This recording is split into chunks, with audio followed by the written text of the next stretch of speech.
Well, he was in a hurry to get off the fist. Yesterday, I took a guest out, hawking, and we drove for 3.5 hours and found a marginal sort of low odds setup. Today, I'm out 2 minutes. First road I go down, and I found a covey of huns about 80 yards behind those trees and out to the left. So I'm going to drive over slowly, and then get the dogs out and see if we can flush them.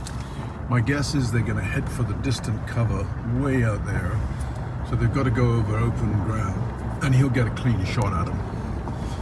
I'm coming from this side, so I'm going to try and stop him coming to those trees, and I'll have the dogs with me, so we can kind of blow the huns out of here, so to speak. Calculations are they're probably 60 yards ahead of me.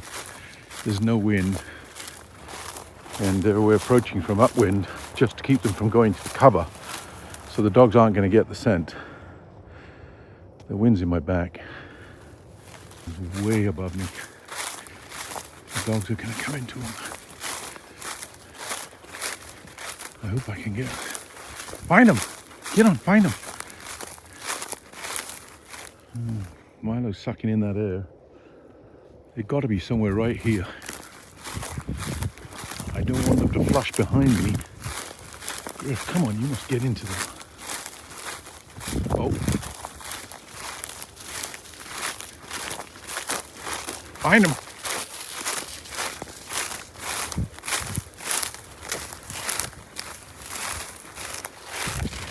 There they go.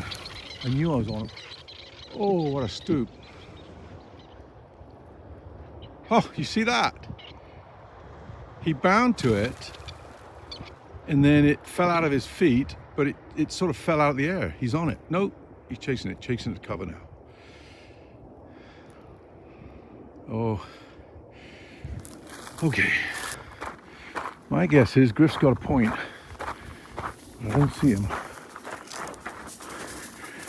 He bound to the hun, and it dropped out of his feet, but the hun kind of just fell out of the air, and then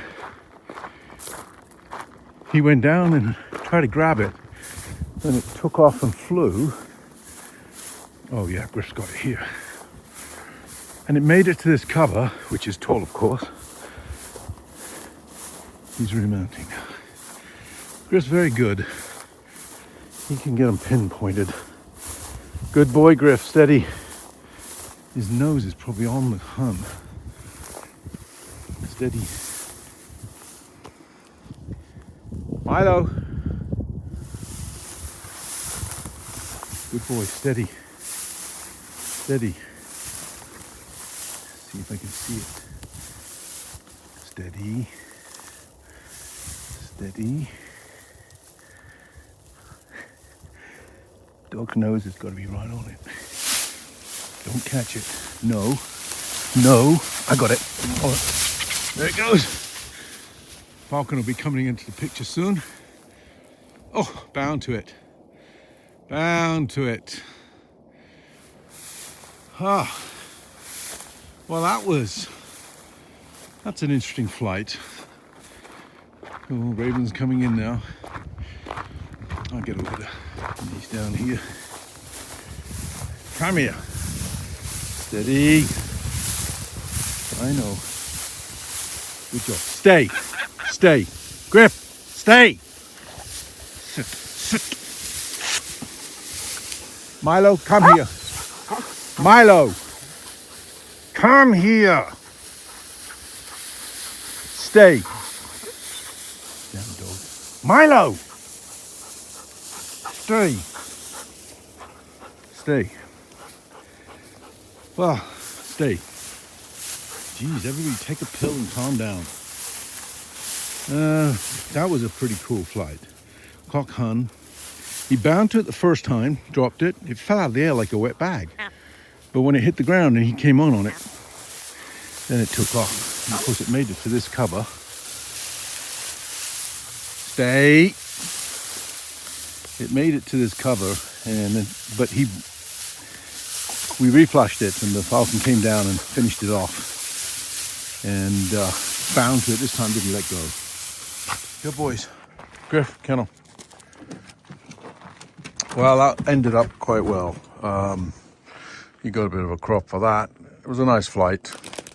It worked out exactly how I had hoped. Of course, I was approaching it from upwind to avoid them coming to these trees. The Huns were out there. There was way more than I initially saw in my binoculars, so that was pretty good. And as I had hoped, they went downwind right there, sort of in the direction of the farm, but I knew they would never get even a quarter of a way there. And he bound to it, fumbled it, dropped it. The bit that surprised me was how the Hun just fell out of the air, like it was done. But it hit the ground, and he came in on it. He strafed it once. I think he came in on it, and then it just took off. Made it to the thick cover on the side of the road. He remounted. Griff very nicely pinpointed it, literally under his nose. And it reflushed, and I knew he'd come down. And in this case, because it was over cover that it was flying down and heading towards those bushes in the distance, he just scooped it up. Oh, well, that was a really good flight compared to yesterday. 3.5, 4 hours. I had a guest out that had won a raffle prize at a fish and game function that I had donated a day of falconry. And he wanted to come out and see some sport. And we took 3.5 hours to find a setup that was, should we say, marginal at best. But the falcon flew superbly. It's just that he got beat to cover. So this morning's flight was important for me because I needed him to make sure he got another confidence boost and wasn't robbed because of proximity of heavy cover. And it worked out just right.